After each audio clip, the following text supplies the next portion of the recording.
The Knicks' two largest losses this season have come against the Cavs, and the Cavs, meanwhile, host LeBron's former team in the Heat on Friday at the Q. But that wasn't the only blowout loss on our air last night. The Warriors game was also a lopsided affair, dominating the Clippers at Staples Center 115-98. So both the Cavs and Warriors looking like they're on a collision course for their third straight finals matchup. Stephen A has been lamenting about this since KD joined the Warriors, that they've ruined the season and the excitement is over for his favorite sport. Max, is it true? Is the season over? No, this is amazing. You're getting to see basketball played on the highest possible level. Two juggernauts on a collision course in the finals. And by the way, if Ali and Frazier are on a collision course for a super fight, what does that mean? Just because no one else in the heavyweight division can mess with them? That you don't want to see any of those fights? If Tyson and Holyfield are getting ready to fight, you don't want to see Smoking Burt Cooper and Michael Moore knock each other down 5 times, or George Foreman and Ron Lyle in a slugfest? I'll watch the Celtics and the Bucks. Those guys are on TV. That's an interesting game if you like hoops. I mean, there are things to watch all over the NBA. Spurs are playing the Thunder. Am I not interested in that simply because there are two teams that are better than those guys? No. All this is, if you're wrapped up in the idea that you already know who's going to be playing in the finals, then I welcome you to most seasons in the NBA where you pretty much know at least the Final Four, the conference finals, from the very beginning, and usually you have a pretty good idea of the finals. So if you're wrapped up in that, and that's going to stop you from appreciating two teams as good as the Cavs and the Warriors right now, I don't know what I can tell you. I guess you're not going to enjoy it. I'm going to enjoy it. Well, I appreciate that because there's very little you can tell me. That's number one. Number two, I love the analogy that you brought up, like people actually know who Ron Lyle is. I know him, but when you brought him up, I'm quite sure our audience don't know who the hell that guy is. Right. Okay, that's number two. Number three, Max. Look, man, it's not about right or wrong here with you and I on this particular issue. It's about preference, and last night exemplified that more than anything. Yeah, we chilling in the suite after, during the game, for half the game and stuff like that. But you got to leave. I had to stay there for that stuff. You understand what I'm saying? This is what I'm talking about. I had to actually stay. I couldn't leave. I had to stay post-game and do all of that other stuff. This is exactly what I'm talking about. An annihilation. Now listen, when I look at the Eastern Conference, even though I don't anticipate anybody beating Cleveland, at the same time, LeBron James' jumper may not fall with regularity. A Kyrie injury is always possible, although I'm not wishing that on that brother. He is so special. Kevin Love showing up, hitting some threes. He's playing we this got year. to hope that continues. Listen, all I'm saying to you is this. When you look at the Eastern Conference, clearly Cleveland's the class of the conference. There's no doubt about that. But Golden State is on another level because there is no Clippers in the East. There are no San Antonio Spurs in the Eastern Conference, but they are in the West, and they might as well be in the East because how they look in the West. Now, in the case of the Clippers, I'm talking about because we all saw San Antonio blow out Golden State by 29 opening night. But at the same time, we don't anticipate that this will last, not based on what we saw LaMarcus Aldridge do in the postseason last year, those last 4 games against OKC. Having said all of that, the greatness of Kevin Durant and Steph Curry and Klay Thompson, the movement of the basketball and the unselfishness by these guys. It is beautiful basketball to watch until it gets to a point where you look at it and say, damn, this is really bad. This is embarrassing. There's nothing that you can do. I told you they took the suspense. Kevin Durant's move to Golden State took the suspense and the theater out of it. I am watching a Golden State Warriors team and literally looking at them toy with a championship contender.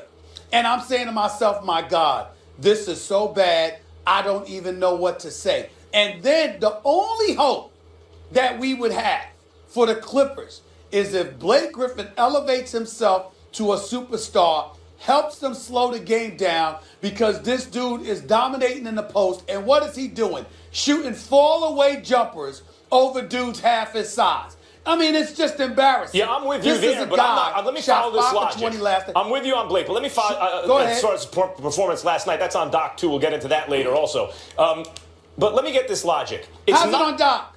Well, we'll get Go into ahead. that. We're going to be Go talking ahead. about Go that. ahead. You want to do it now? I mean, let's look at this logic that you're using here. In the Eastern Conference, the Cavs are playing in a weaker conference, so you really don't hold it against them that they're as good as they are. In the Western Conference, the Warriors, by acquiring Kevin Durant, even though it leaves them vulnerable defensively in certain ways, but by acquiring Kevin Durant, you assume, especially by the time the playoffs roll around, they'll be even better than they were, and that was good enough to get through everyone in the West last year, and after all, they took the best piece off of the team that almost upset them in the West, so it's just a foregone conclusion. So, but generally, a team that good in one conference, I would assume for you, would be okay so long as the team in the other conference might get upset. But in this case, you feel that both teams are so good it ruins the regular season? There have been plenty of seasons, in other words, where a team in one conference or another, the Lakers, the Bulls, whoever it was so good you knew they were coming out of that conference and you were okay with it. Now suddenly you're not because in the other conference there also exists a team like that? I don't get it.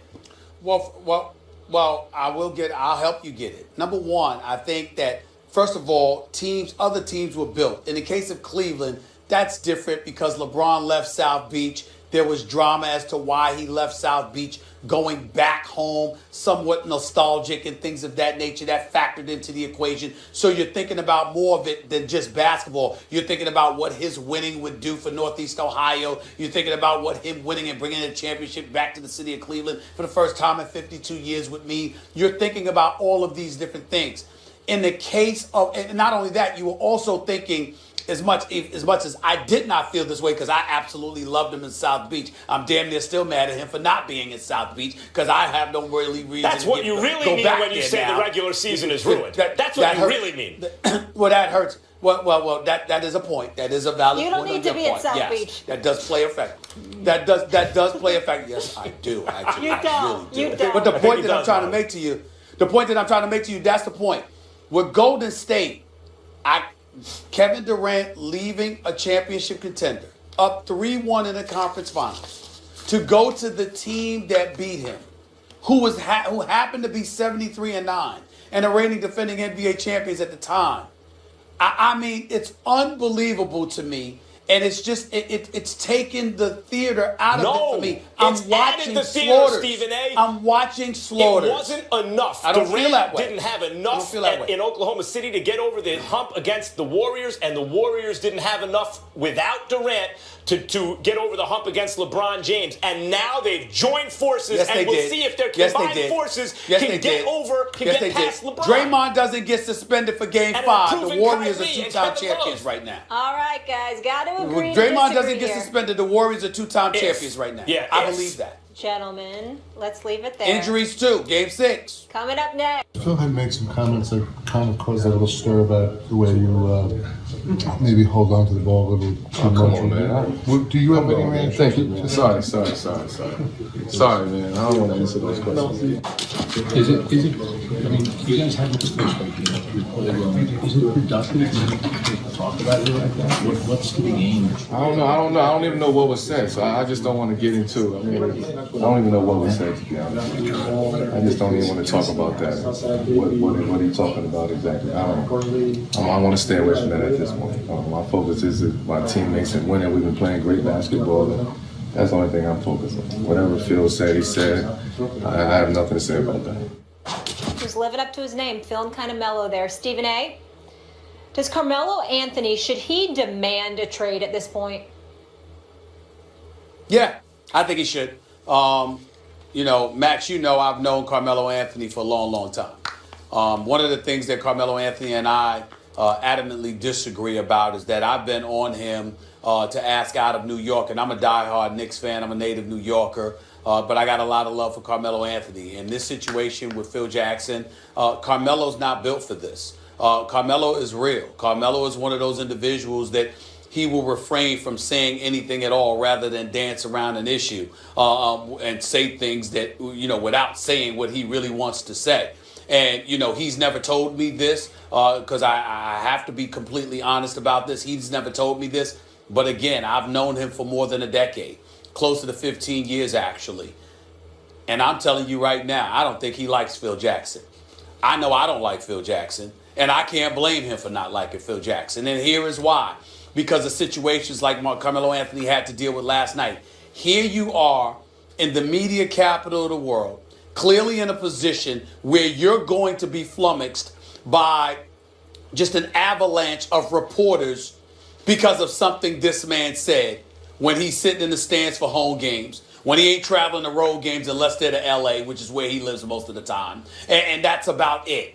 And not only that, he's responsible for the absence of talent that's around you because he hasn't been able to put it around you, not with any degree of efficiency. It's something that's an absolute joke, and yet Carmelo Anthony has to deal with this. Now, you got to understand, this is entirely different than New York or, Chicago or LA. Yes, Chicago is the second city. Yes, LA is the second largest market in the United States of America. But, excuse me, but you notice, Max, the reporters, the amount of reporters that are there don't compare the amount of folks covering the New York teams. That's number one.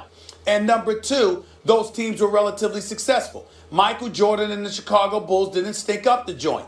They were showstoppers. You look at Kobe Bryant and the Los Angeles Lakers. Even when Phil took over, he didn't take over a dormant, perpetually dysfunctional franchise. He took over dudes that were tinkering on trying to win a championship. They just needed coaching. They needed somebody to bring the pieces together.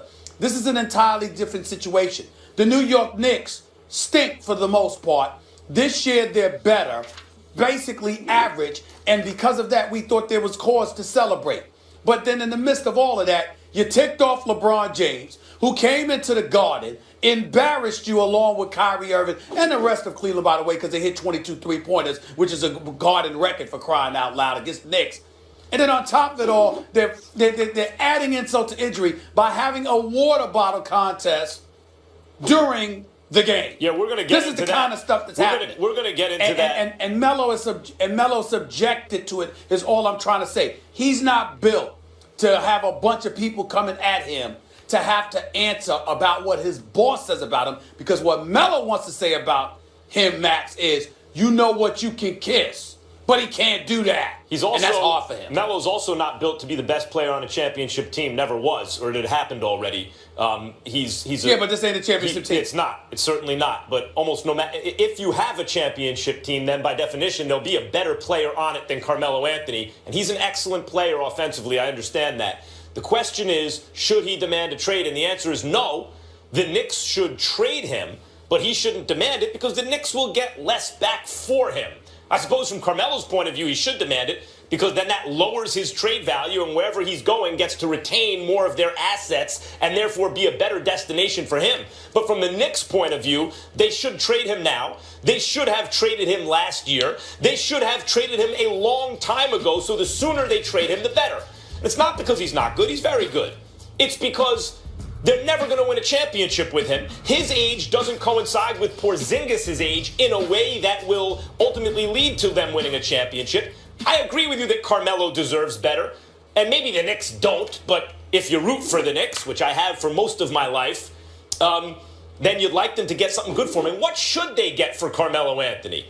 Well, when you look at the league right now, the Knicks did a lot of stupid things in their day, among them handing Joakim Noah a 4-year deal to the tune of about $20 million a year. That's not over till the year 2019-20. Joakim Noah, if you watched last year, you knew that was an insane thing to do. Every time he sits on the bench, the team functions better. They have Kristaps Porzingis, maybe a kind of transcendent talent, we'll see, but certainly a guy with a ton of upside. You need to build around him. So what do you do with Carmelo? In this NBA, you need a penetrating point guard who can make good decisions and shoot the three. They don't have that right now, and Derrick Rose is a free agent. They're going to have to figure out what they want to do there. And you need versatile 3-and-D players who can switch on defense and hopefully 3-and-D plus. Right? But guys like Nicholas Batum, now the league has recognized that, so guys like Batum are now getting max deals. But young players like Jay Crowder types, if they could flip Carmelo Anthony into a couple of Jay Crowders, young players to put with Porzingis, and then continue to look for the right point guard, that would be a step in the right direction, even though they have that idiotic contract on the books to Joakim Noah. Even Courtney Lee I like a lot, and even that contract, he's 31 years old, it's a 4-year deal, they're going to pay for decline, but okay, at least Courtney Lee is the right kind of complementary piece were he younger. You're looking for Courtney Lee plus 2 of those guys for Carmelo, and you could get it. Well, you're not wrong about the things that you just broke down. You're just off subject. And here's why I'm saying that to you, Max. Because when we ask the question as to whether or not Carmelo should demand a trade, we're not talking about the nuances that would work in the event that he's moved. We're talking about why should he feel like this is a place he doesn't want to be in. Well, and I'm saying that's where we're at because it's about Phil Jackson. You're saying it's about Carmelo's desires. You're saying it's about what Carmelo wants. I'm taking it from the other point of view. What about what would be best for the Knicks? But I'm saying we agree there. But if I'm saying what Carmelo should do and why, I'm speaking to what Phil has not done. And see, this is one of the things that we'll talk about this a little bit later on in the show. But no one wants to highlight the ultimately what's the most egregious part about what Phil has or has not done. If you're being paid $12 million a year, Max Kellerman, you are the guy, the president of basketball operations. You've got that name. You've got that cachet. You and I both know the primary responsibility is your ability to go out there and get marquee individuals to consider coming to this franchise because they know you're the overseer of it. You're the head. This man can't even get dudes to sit down and have dinner with him. This is what it is. And so when you look at it from that perspective, and then you're willing to nitpick about the one bona fide dude that you have on offense, even though Kristaps Porzingis is definitely the future of the franchise. Nobody's denying that. But what I'm saying is, what Carmelo is there, with you willing to pay him $122 million, you got to remember what they were willing to do. Phil Jackson was advertising market. This is the building block. We want you. We need you here. Here's what our vision is. Here's what we're trying to do. But you give him a rookie coach who's never coached on any level in Derek Fisher. You follow that up with Kurt Rambis after getting rid of Derek Fisher in the middle of a season because he was telling you that damn triangle is outdated. It ain't working anymore. We don't have the personnel for that. You sit up there and hold up Kurt Rambis from ended up taking a college job in California, which is where he really wanted to go. You keep him on as an assistant coach. You bring on Jeff Hornacek, and you're still talking about the triangle. No doubt, Stephen, and then in the same breath that you're doing all of that, you're nitpicking about Melo. It's not right. There's no doubt Phil Jackson has not done the best job. However, under his auspices, they did draft Kristaps Porzingis. Even if that's him trusting his people, You mean after they tanked the season? After they tanked the season that he swore they wouldn't tank so they could position themselves for the number 4 overall pick? If you tell me that you can draft another Porzingis this upcoming year, I'd say tank the rest of this season too if you get another guy like that. That's not a problem. No. Here's why it's a problem, Max. Because you paid Melo first. So what you did was hoodwink. I can't believe you, a native New Yorker, is missing this point. He hoodwinked New Yorkers into believing that you were trying. But when in fact what happened was you paid Melo, then stunk up the joint, and you were in a position to draft Porzingis after that. That's the point. The reason that they can't get free agents, not just marquee free agents, not just guys with names, the reason they're relegated to trading for has-beens in terms of that level, like Derrick Rose, and it pains me to say that, that's a tragedy, but it's what it is. He's an average point guard. He used to be elite. The reason they have to go the marquee way instead of actually the best player route is because they don't want to come to New York, and it's not just the dysfunction of the franchise. Were Carmelo Anthony a greater player, then a core of him and Porzingis right now would be more enticing to free agents. But it's not. Carmelo, they'll never win a championship with him as the best player. They got to move him. No knock against him. It's just the level he is. It's high. It's not high enough. I'm clearly not making my point well enough for you. You're blaming Phil Jackson. You could have let Melo just walk. But then you get nothing for him. This is when you split him into assets. Wait a minute. You're paying him $122 million right now. Right. Okay? You kept him there. My point to you is that if Melo were gone, because you could have worked out a sign and trade at the time, I'm saying to you, with Melo being here, you gave the impression you were trying to be competitive. When in fact, what you could have done is let him go, stunk up the joint, still been in a position to draft Porzingis, if not Karl Anthony Towns, and you could have went that way. All I'm saying to you, the vision of Phil Jackson is what we're talking about. I think here, this is not a Phil Jackson issue, Stephen A. You can bring Carmelo and hold on. You can bring Carmelo Anthony up all you want to. I covered a 6-foot guard in Allen Iverson, who was a guy that shot most of the time. Wait a minute. He shot most of the time. You keep bringing that up about Melo Iverson. I am telling you, Larry Brown with Billy King, with Pat Croce, came to Philadelphia and surrounded Allen Iverson with complimentary parts because they knew that they weren't going to get them to do that. That's Phil's job. Yeah, but you're blaming it on Phil Jackson, and that's actually a Knicks bad franchise, starting with James Dolan, arguably the worst owner in sports. That's a Knicks bad franchise issue. This didn't start with Phil Jackson never having the long view and saying, let's get out of a bad deal and start from scratch. This is the Knicks with a rabid, irrational fan base that will sell out the Garden, at least in terms of ticket sales, that will do a number on TV, as long as they have the pretense of trying to make a playoff push. So they're never willing to sacrifice the short-term finances of that in order to build for the long run. They're always serving two masters. On the one hand, convince New York you're being competitive. On the other hand, build a winning team. You can't do both. You're wrong. They can't.